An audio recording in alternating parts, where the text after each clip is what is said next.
Bonjour, je t'en conjure devant Dieu et devant Jésus-Christ qui doit juger les vivants et les morts, et au nom de son apparition et de son royaume, prêche la parole de Dieu, insiste en toute occasion, favorable ou non, reprend, censure, exhorte avec toute douceur et en instruisant.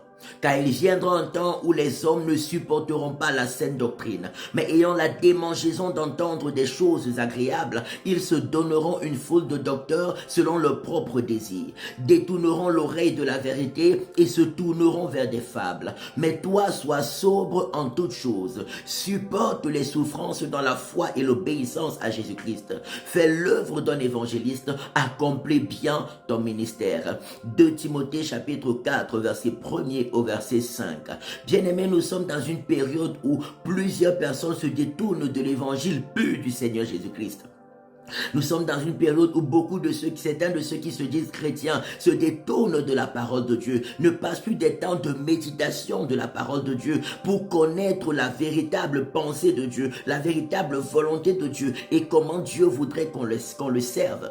Malheureusement, plusieurs se lèvent et sont plus attachés à des pasteurs qu'à Dieu. Ils sont plus attachés à des prophètes qu'à Dieu. Ils sont plus attachés à des docteurs qu'à Dieu, à des bishops et à des archibishops qu'à Dieu. La Bible nous dit, crois d'abord en l'Éternel et tu seras affermi. Croire en Dieu, c'est croire en sa parole. Croire en la parole de Dieu, c'est la connaître. C'est demander à Dieu, aide-moi à méditer quotidiennement ta parole, à la connaître, à la garder dans mon cœur, à la mettre en pratique et pratiquer cela. Et puis c'est à partir de des connaissances que tu as de la parole de Dieu que tu auras le discernement de savoir si telle personne est vraiment de Dieu ou pas. Si ce que cette personne prêche est conforme à la parole de Dieu ou pas. Si ce que cette personne fait est conforme à la parole de Dieu ou pas. Si on ne s'attache pas nous-mêmes aux saintes écritures, alors on est à la merci des faux docteurs, on est à la merci des faux prophètes, on est à la merci des faux pasteurs, on est à la merci des faux évangélistes, on est à la merci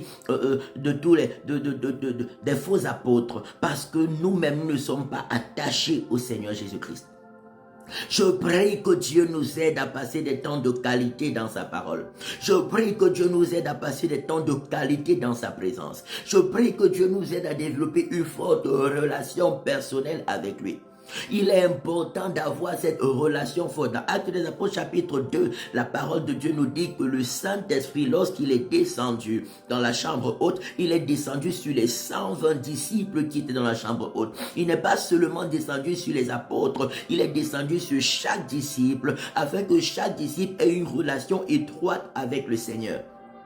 Que lorsque les enseignements des apôtres sont donnés, que chaque disciple, par la présence du Saint-Esprit, par l'aide du Saint-Esprit et à la lumière des saintes écritures, puisse discerner, puisse connaître si cela est conforme à la volonté de Dieu ou pas. Que Dieu nous aide à avoir cette relation forte avec lui. Qu'on ne soit pas plus attaché aux humains qu'à Dieu. Qu'on ne soit pas plus attaché à nos dénominations qu'à Dieu. Qu'on ne soit pas plus attaché à nos pasteurs qu'à Dieu. Mais qu'on soit attaché à Jésus plus qu'à toute autre chose et à toute autre personne. Parce que c'est Jésus qui est la porte des brebis. C'est Jésus qui nous donne la vie éternelle et non un pasteur. C'est Jésus qui nous donne la vie éternelle et non une assemblée et non une dénomination. C'est Jésus qui donne la vie éternelle. Donc c'est à lui que nous devons nous attacher. Ce sont ces instructions que nous devons suivre et mettre en pratique.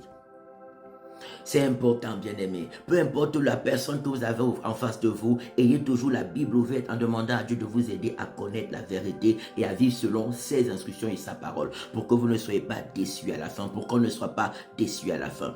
Que le secours de Dieu soit fortement le partage de chacun. Que Dieu nous aide à rester fidèlement attachés à sa parole, qu'il nous aide à la méditer jour et nuit, à rejeter le péché, qu'il nous donne le discernement de ce qui est conforme à sa volonté et de ce qui ne l'est pas, qu'il nous donne le discernement afin que nous puissions reconnaître ceux qui le servent dans la vérité et ceux qui ne le servent pas. Que tout ce qui est contraire à la volonté de Dieu devienne un dégoût pour nous au nom puissant de Jésus-Christ. Au nom puissant de Jésus-Christ. Au nom puissant de Jésus-Christ de Nazareth. Que Dieu vous bénisse, que sa grâce soit sur nous tous au nom de Jésus. Amen. Shalom.